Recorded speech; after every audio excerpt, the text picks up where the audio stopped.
J'ai juste un commentaire très rapidement pour Jérémy.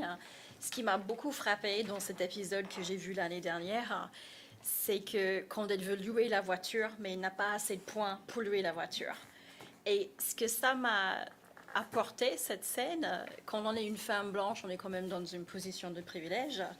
Mais ce type de scénario nous permet de se rendre compte qu'il peut y avoir une société où on n'a plus ce privilège. Ça ne suffit pas d'être blanche dans son cas. Et qu'elle ne peut pas avoir sa voiture, qu'elle peut pas... elle est obligée de prendre une voiture vraiment bas de gamme pour pouvoir essayer d'arriver au mariage à temps. Et ça ne marche pas, quoi. C'est vraiment une nosedive de situation qui l'empêche d'arriver à son objectif final. Mais cette scène où on ne peut même pas... ça commence avec l'avion, on ne peut pas avoir accès à l'avion, mais même on ne peut même pas louer la voiture correcte. Ça m'a apporté une what-if situation pour moi-même, quoi.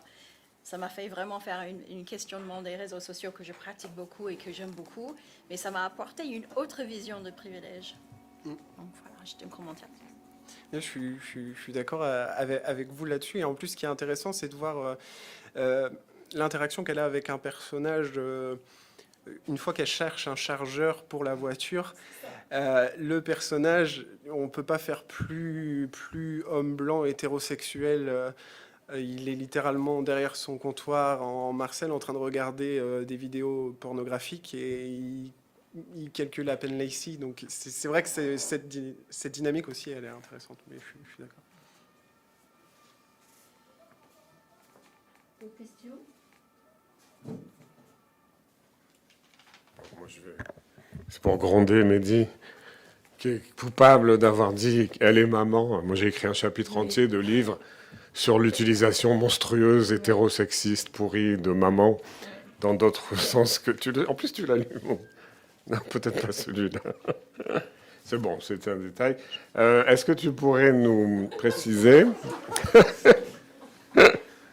ce que tu entends par culture moderniste? Tu as parlé de culture moderniste pour ces produits-là, et c'est vrai qu'on s'attendrait plus facilement peut-être à entendre parler de post-moderne, pour le coup, pour ces produits-là, non?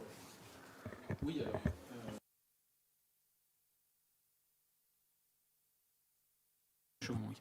en fait, oui, c'est tout un débat à savoir est-ce que le postmodernisme est une actualisation, une nouvelle version du modernisme en fait. Donc je préfère rester à modernisme parce que je trouve qu'il y a beaucoup de confusion autour du débat sur postmoderne et aussi parce que l'idée de modernisme reste très liée à certaines conceptions de l'art qui me semblent continuer à être opérantes. Et l'hypothèse de l'actualisation que je fais par rapport à cette série, en fait, c'était un petit peu l'objet de ma conclusion, c'est-à-dire la façon dont on va négocier l'intégration de la critique de l'hégémonie pour actualiser le modèle. Ça me semble davantage être une réponse à l'émergence des théories queer, qu'on qualifie de postmoderne, qu'une sorte d'équivalence entre l'approche queer et ça. Pour être plus clair, il y a je vais citer Kobena Mercer, quand elle parle du travail du photographe gay Robert Mapplethorpe, elle va souligner que la façon dont il introduit les corps invisibilisés dans les codes de la représentation hégémonique, il se crée un choc moderniste. Mais ce choc moderniste qui correspond à un travail de déconstruction ironique, dans le sens d'un trouble des distinctions normatives, produit dans ce cas-là une mise à nu de l'inconscient politique de l'ethnicité blanche, parce que c'est très situé, c'est très précis, et donc on est dans une approche queer qui peut être qualifiée de postmoderne, mais qui se différencie de ce que fait Mindhunter, qui pour moi est exemplaire justement de finalement ce qu'on pourrait identifier comme une réponse, parce que ça arrive au même moment finalement, au moment où émerge cette approche queer, où elle s'affirme, eh ben, tu as ça qui se développe au cinéma et puis après dans les séries télé. Cette façon d'approcher où ces questions des minorités, en fait, sans remettre fondamentalement en cause la représentation hégémonique. D'ailleurs, c'est ce qui m'a frappé aussi dans cet épisode, dont j'ai un peu une lecture différente en fait, que j'avais vue à l'époque. Et en fait, votre analyse m'a aidé à me poser des questions.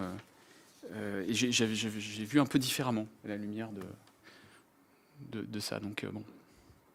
C'est-à-dire Bah, par exemple, moi, dans la séquence que vous avez analysée, je trouve que où elle est en dialogue avec l'hôtesse et où il y a l'intervention d'un homme noir qui est entre le policier et le militaire, hein, voilà, bon, il y a une sorte de façon, une manière de tourner en dérision les politiques d'affirmative action et le politiquement correct qui consiste à ne pas heurter la sensibilité des minorités précisément.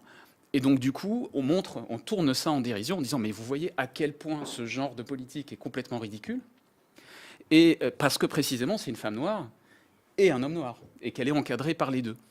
Et finalement, je me dis, et tout cet épisode met en scène une sorte d'aventure de la femme blanche à la redécouverte de son authenticité et une façon où elle va s'éloigner de cet univers factice ultra féminisé, pour rejoindre en fait le règne de l'authenticité qui est celui de cette esthétique moderniste. Vous avez très bien analysé la disparition des couleurs, etc., qu'on retrouve dans Mindhunter, etc., qui est un univers masculin, où on peut dire des gros mots, et où on peut enfin se retrouver soi-même, c'est-à-dire être blanc, en fait. Et le jeu, à la fin, c'est aussi cette capacité de la blanchité, justement, à voyager entre ces frontières raciales, ces frontières de genre, etc., avec cette superposition stroboscopique. Moi, je l'ai plus vu comme ça, alors que je n'avais pas du tout vu. Et justement, parce que vous avez problématisé cette question de l'intersectionnalité, ça m'a tout de suite frappé, en fait, dans cet épisode. Et du coup, je pense que c'est un truc qu'on peut vérifier. C'est une actualisation moderniste, pour moi, qu'on peut vérifier dans beaucoup de productions, finalement. Moi, ce qui m'a beaucoup plu dans ton papier, Mehdi, c'est que tu as bien montré, et beaucoup de critiques l'ignorent un peu trop à mon goût, l'intrusion de la filmographie dans la diégèse, l'intrusion du biographique dans la diégèse, et ça, c'était particulièrement parlant. Et c'est vrai que je pense qu'en plus, le public américain, par exemple, en est particulièrement conscient. Donc, je ne vois pas pourquoi tant de critiques l'ignorent, alors que c'est très porteur, comme tu l'as bien montré.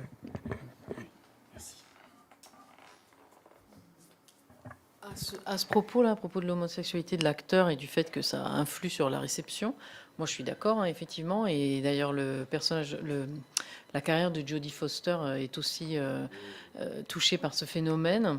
Donc, elle a été outée très très tôt, mais ensuite elle a toujours refusé de commenter. Et donc, c'était en fait très peu connu. Vraiment, c'était très peu connu. Ça restait, on n'était jamais sûr, alors que dans la biographie écrite par son frère, on est sûr, et ça sort en 1976 ou quelque chose comme ça.